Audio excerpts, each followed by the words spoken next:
Morning students. Friction पढ़ रहे हैं।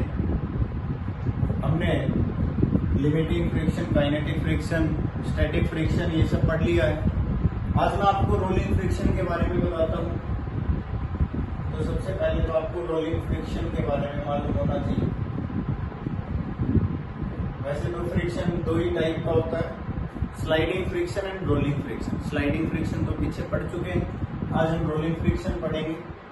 Rolling friction means when one body roll over the surface of another body, that the friction between two surfaces when one body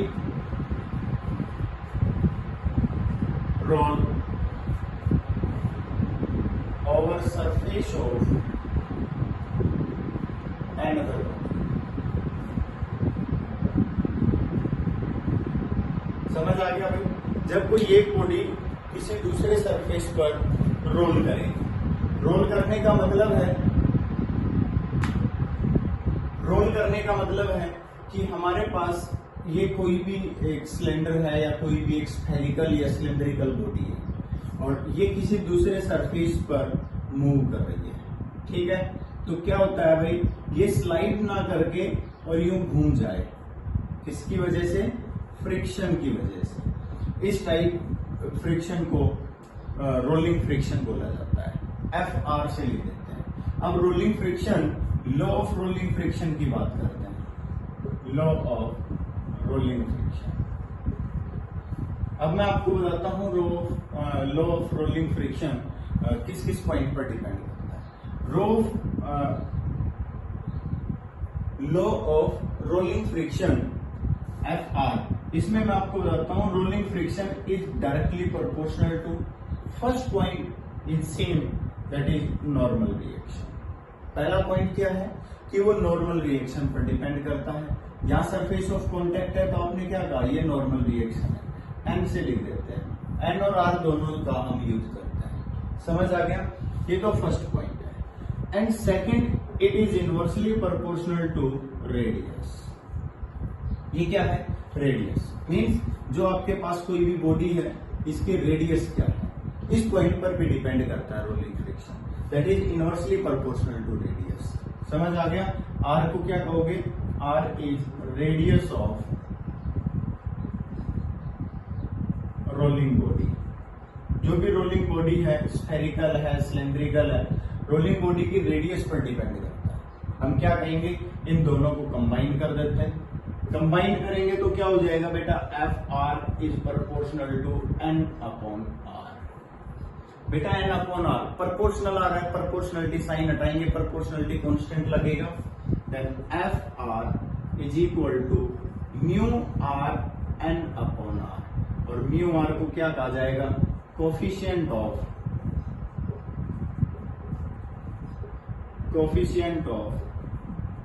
rolling friction.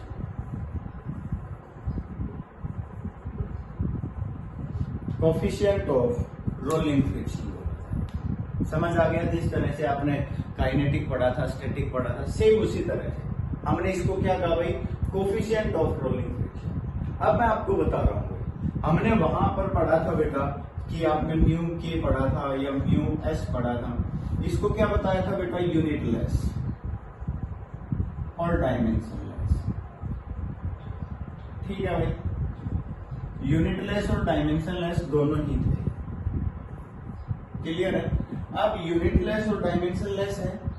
हमने ये कहा कि जो mu के और म्यू S है, ये क्यों? क्योंकि भाई म्यू S को आपने क्या लिखा था? Force of friction upon normal reaction. बेटा दोनों ही फोर्स है। इसी तरह काइनेटिक फ्रिक्शन को भी आपने यही लिखा था, force of friction upon normal reaction. But यहां अगर हम म्यू R की बात करें तो म्यू R हमारे पास क्या आएगा? FR upon N into R। अब FR अपॉन N ये तो डायमेंशनलेस हो गए, FR अपॉन N ये तो डायमेंशनलेस हो गया, इंटू R क्या है? रेडियस है। इसका मतलब unit of mu R is metre. समझ आ गया? डायमेंशन की बात करोगे तो M0 L1 T0।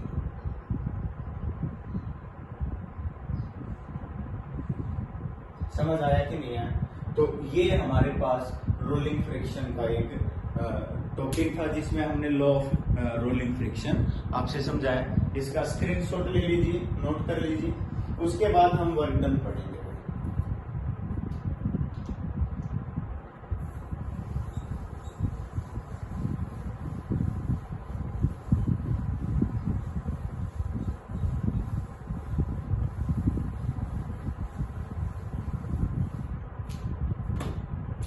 अब हम पढ़ेंगे बेटा work done against friction.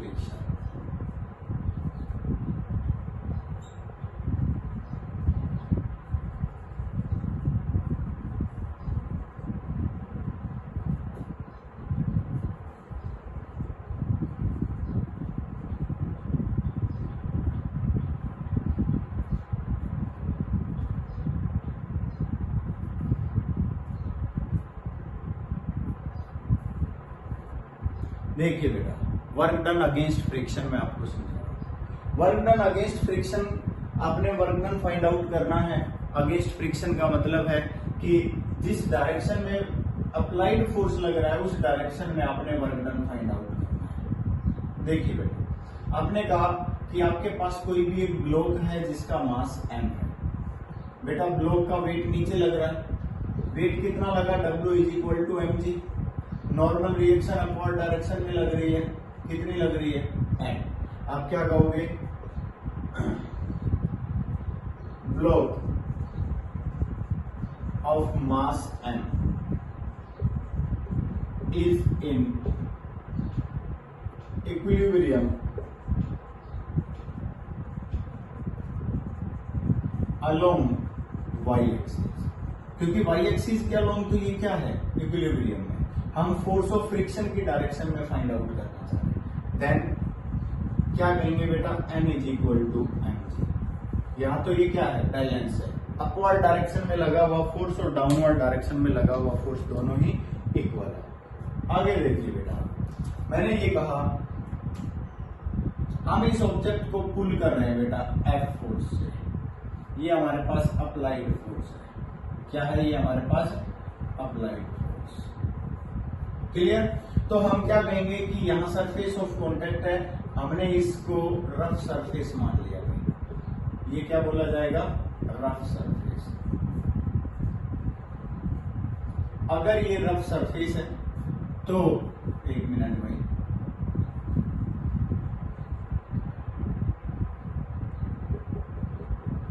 Force of friction कहां लगेगा बेटा?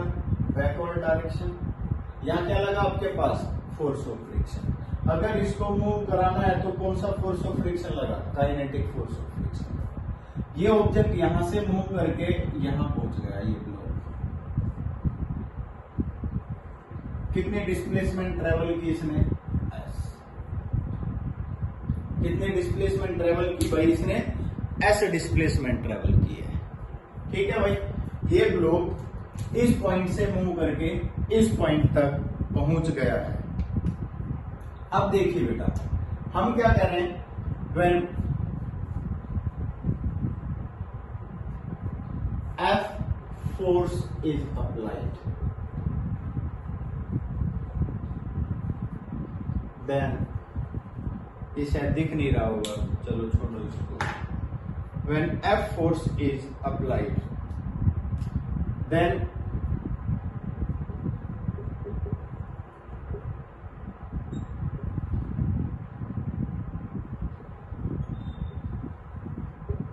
kinetic friction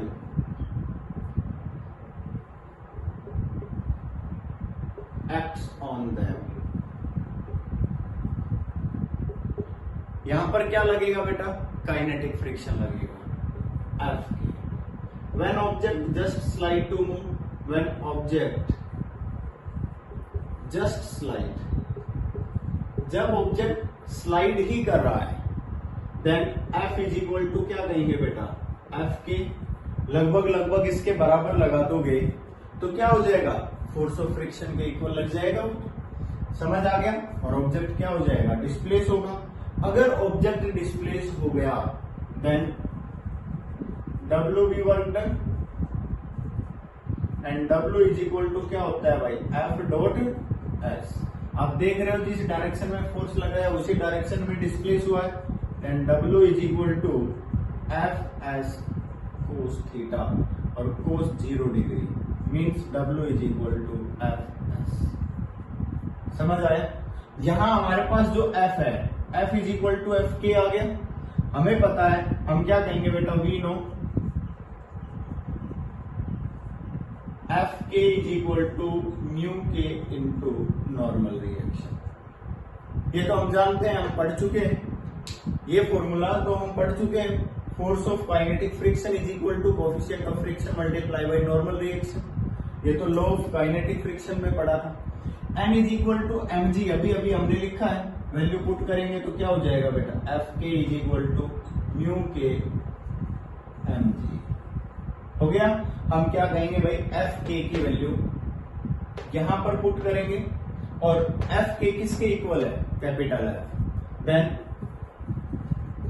capital F is equal to क्या आ गया बेटा, म्यू के mg। समझ आया।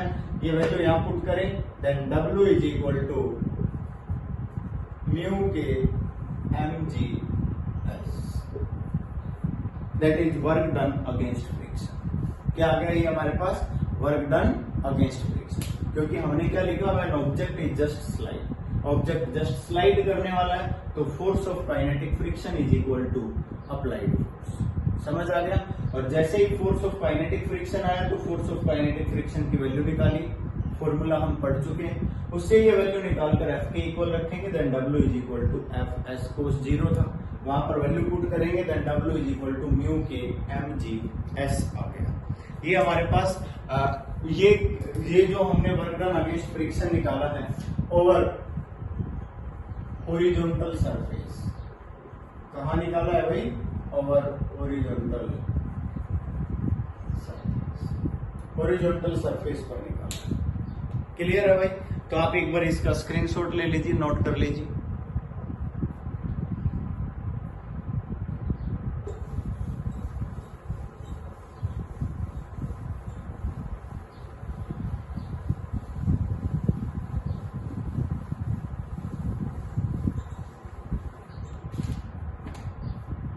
Work done against friction on an inclined plane when object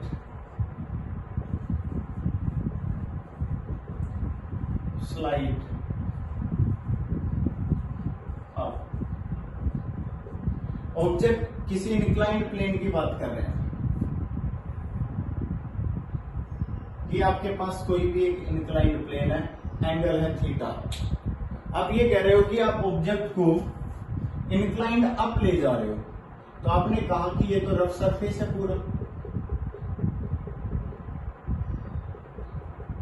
ठीक है, ये क्या है, रफ सरफेस। अब आपने यहां एक ब्लॉक रखा, क्लियर, इस ब्लॉक का मास m। अब आप क्या कहोगे कि ये ब्लॉक इसको इंक्लाइंड अप ले जाना है, मैंने क्या लिख रखा है, स्लाइडर, आपने इसको ऊपर ले जाना है, और आप ये कह रहे हो कि ये ब्लॉक यहां से यहां पहुंचा दिया है, और ये डिस्प्लेसमेंट कितना है, s। ये डिस्प्लेसमेंट कितना है, s है, ठीक है। अब देखिए, ये कहता है कि इस ब्लॉक को जहां A पॉइंट से, ये A पॉइंट है, A पॉइंट से B पॉइंट तक पहुंचाने में जो आप वर्क डन कर रहे हो वो वर्क डन फाइंड आउट करना है, स्लाइड अप, ऊपर की तरफ ले जाना है। हम क्या कहेंगे भाई, अब इसका फ्री बॉडी डायग्राम बनाते हैं। मैं कहता हूं कि भाई फ्री बॉडी डायग्राम बनाएंगे तो इसका एक वेट तो कहां लग रहा है, वर्टिकल डाउनवर्ड mg। ये वेट वर्टिकल डाउनवर्ड क्या लग रहा है, mg। नॉर्मल रिएक्शन कहां लग रही है भाई इसकी, परपेंडिकुलर अपवर्ड, नॉर्मल रिएक्शन है नॉर्मल रिएक्शन क्या हो गई n। अब हम क्या कहेंगे कि अगर हमने इसको अपवर्ड ले जाना है तो फोर्स कहां लगाना पड़ेगा, अपवर्ड लगाना पड़ेगा। तो हमने क्या कहा, अपवर्ड डायरेक्शन में हम F अप्लाइड फोर्स लगा देते हैं। समझ आ गया। हम यहां कह देते हैं बेटा F अप्लाइड फोर्स अप। समझ आ गया। ऊपर की तरफ जो फोर्स लगाया जा रहा है वो हम फाइंड आउट करेंगे, ये सॉरी वो हम अप्लाई करेंगे। तो ये अप्लाइड अप लगाएंगे तब ये यहां से उधर मूव करेगा and displace A distance s। Point clear हो गया। अब हम क्या कहेंगे बेटा, हम ये कह रहे हैं कि हम इसका रिजोल्यूशन कर देते हैं। किसका रिजोल्यूशन करेंगे भाई, वेट का रिजोल्यूशन करेंगे। देखिए ध्यान से, ये एंगल थीटा है तो आपसे कई बार समझाया हुआ, ये एंगल भी क्या होगा थीटा। यहाँ mg वेट लग रहा है तो यहाँ रिजोल्यूशन बनेंगे mg cos थीटा और यहाँ क्या बनेगा mg sin theta. Clear.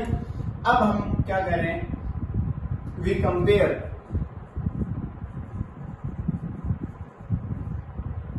it along x and y axis which makes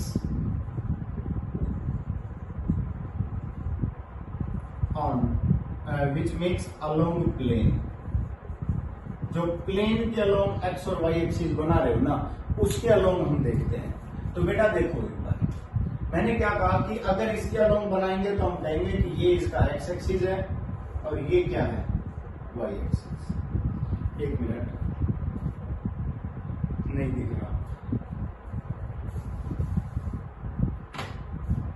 मैंने कहा जो प्लेन के अलोंग है ये इसका एक्स एक्सिस है, प्लेन के जो परपेंडिकुलर है ये इसका क्या है Y axis.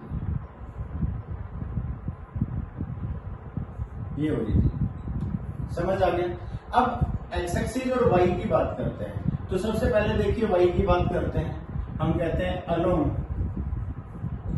Y axis. Y axis के अलोंग ऊपर क्या लगी हुई है नॉर्मल रिएक्शन और नीचे क्या लगा हुआ है mg cos थीटा। देखिए ध्यान से, ये दोनों एक दूसरे के क्या हो गए भाई, इक्वल हो गए। n इज इक्वल टू क्या हो गया mg cos थीटा। अब देखिए इधर एक्स एक्सिस में देखें तो मैंने लिखा along X axis. X axis में देखा जाए ऊपर क्या लगा हुआ है बेटा force, applied force. F is equal to नीचे की तरफ क्या लगा हुआ है भाई mg sin थीटा। और अगर ऑब्जेक्ट को ऊपर स्लाइड कराना है और ये रफ सरफेस है तो भाई नीचे की तरफ एक क्या लगेगा force of kinetic friction plus F।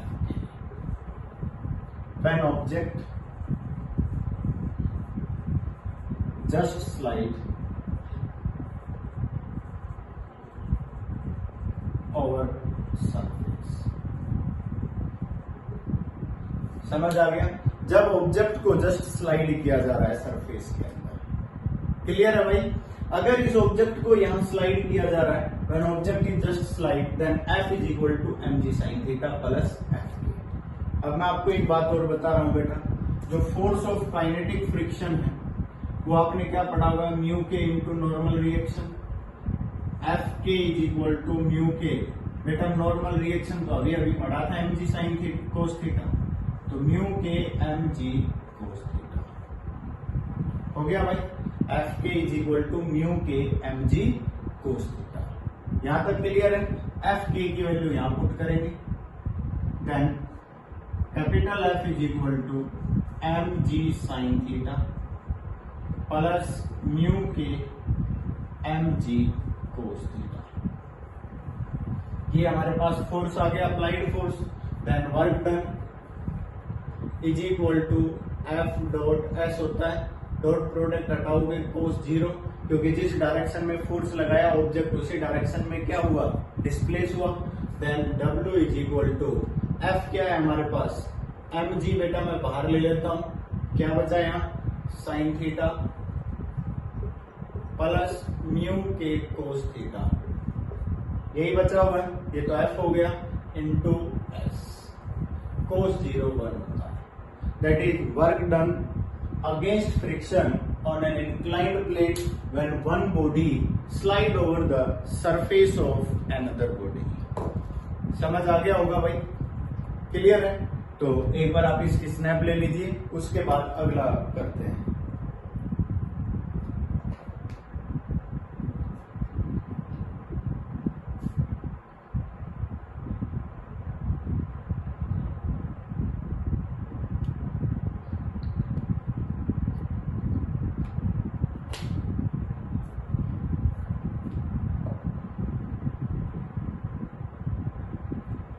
चलो देखिए भाई, अगला पॉइंट, अगला हम पढ़ रहे हैं बेटा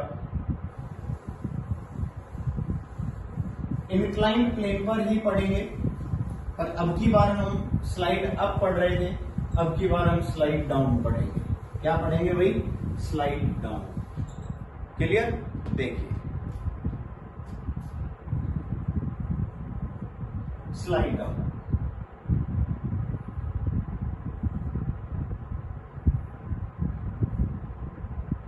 ये एंगल थीटा, ये रफ सरफेस,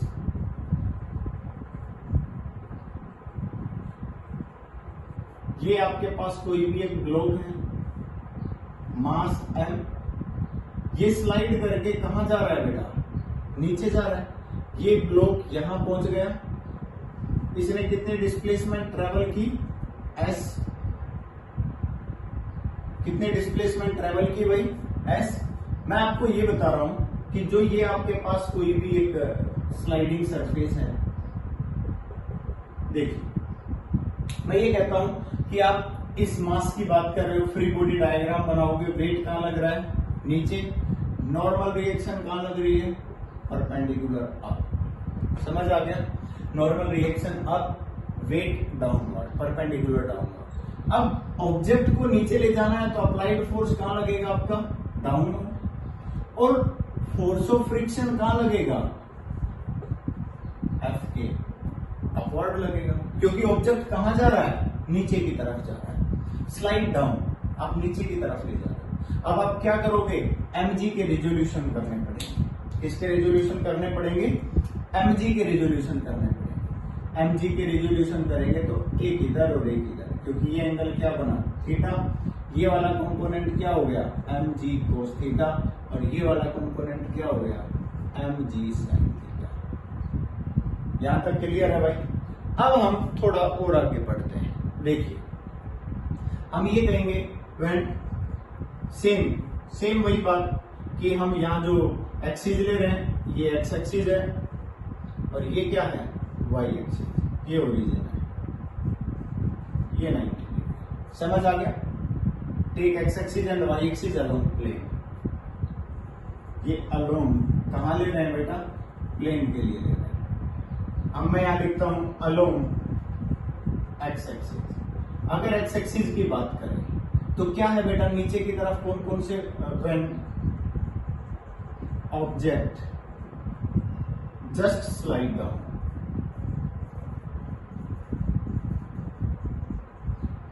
अगर ऑब्जेक्ट जस्ट नीचे जा रहा है then F plus M G sine theta is equal to क्या हो गया? एफ के। अप्लाइड फोर्स एफ और दूसरा फोर्स क्या लगा हुआ है? नीचे, M G sine theta is equal to क्या है? एफ के। हमने क्या निकालना है? एफ निकालना है।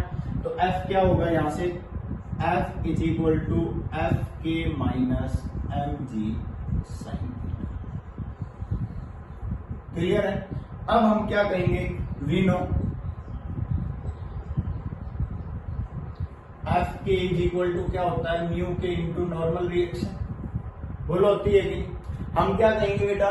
Along Y axis, along Y axis. अगर हम वाई एक्सिस की बात करें तो वाई एक्सिस में क्या होगा? Normal reaction is equal to क्या हो गया? M G cos theta. Normal reaction is equal to क्या हो गया? M G cos theta.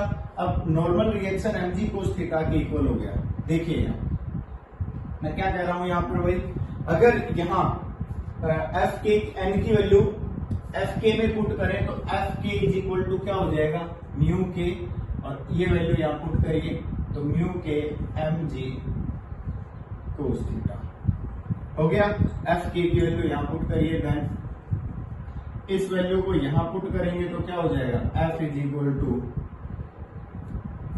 Mu K M G cos theta plus sorry बेटा minus M G sine theta. यहां से हमने क्या किया, F is equal to M G common ले लिया, mu cos theta minus sine theta. आगे आपके पास है, अब वर्क डन के लिए फॉर्मूला वी नो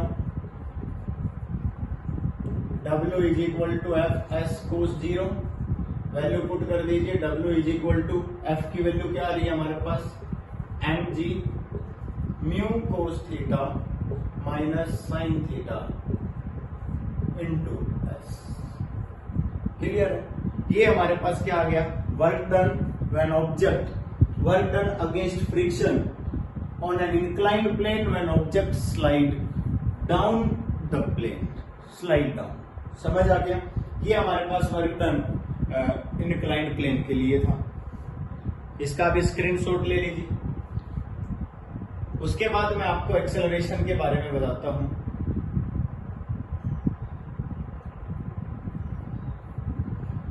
अगला जो टॉपिक है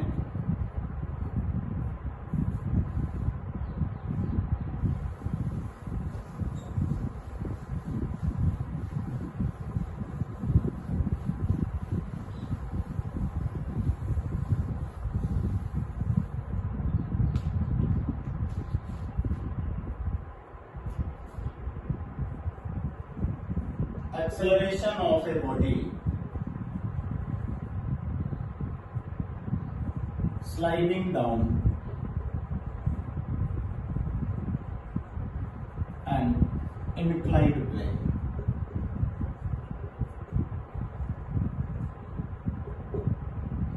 एक्सेलरेशन फाइंड आउट करना है जब कोई भी बॉडी किसी भी इंक्लाइंड प्लेन पर स्लाइड कर रही है downward direction, down and rough inclined plane. Plane जो है वो रफ है, रफ इंक्लाइंड प्लेन, ठीक है। तो देखिए मैं ये कह रहा हूं भाई, आप ये प्लेन ले रहे हो, ये प्लेन लिया भाई आपने, ये एंगल थीटा, ये आपका ऑब्जेक्ट है मास एम, ये कहां जा रहा है, नीचे जा रहा है, डाउनवर्ड डायरेक्शन में एक्सेलरेट हो रहा है, ठीक है भाई। आपने क्या कहा कि भाई इसका फ्री बॉडी डायग्राम बनाएंगे तो वेट कहां लगेगा, mg, नॉर्मल कहां लगेगी भाई, नॉर्मल रिएक्शन स्लाइड अप। समझ आ गया होगा। अब हम क्या कहेंगे भाई, हम ये कहेंगे भाई कि अगर हम इसके रेजोल्यूशन करें तो क्या होगा, रेजोल्यूशन करेंगे तो ये एंगल क्या होगा भाई, theta, M G cos theta, और ये क्या होगा, एम जी साइन थीटा। अगर एम जी साइन थीटा नीचे लग रहा है तो फोर्स ऑफ फ्रिक्शन कहां लगेगा, अपवर्ड डायरेक्शन। समझ आ गया होगा, फोर्स ऑफ फ्रिक्शन कहां लगेगा भाई, अपवर्ड डायरेक्शन में लगेगा। अब आगे देखो, मैं ये बता रहा हूं आपको कि देखिए M G sine theta downward and force of friction upward. हम ये कहेंगे when object is slide down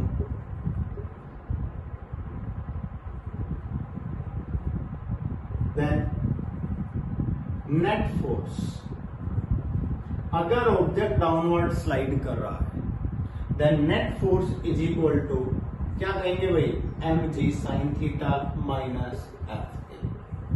बोलो कहा जाएगा आगे, नेट फोर्स क्या हो जाएगा, M G sine theta minus F A. Net force F is equal to आपने लिख दिया M G sine theta minus F A. We know simple है भाई, एफ के आप क्या पढ़ रहे हो, mu K into normal reaction, और अगर हम इनको बैलेंस करें then normal reaction is equal to क्या हो गया, काफी देर हो गई पढ़ते हुए, बार बार पढ़ रहे हैं, M G cos theta. Balance कर सकते हो, ये वैल्यू यहां पुट करेंगे तो क्या हो जाएगा, F K is equal to mu K M G cos theta. आ गई एफ के की वैल्यू, ये वैल्यू यहां पुट करते हैं बेटा, then F is equal to M G sine theta minus mu K M G cos theta according to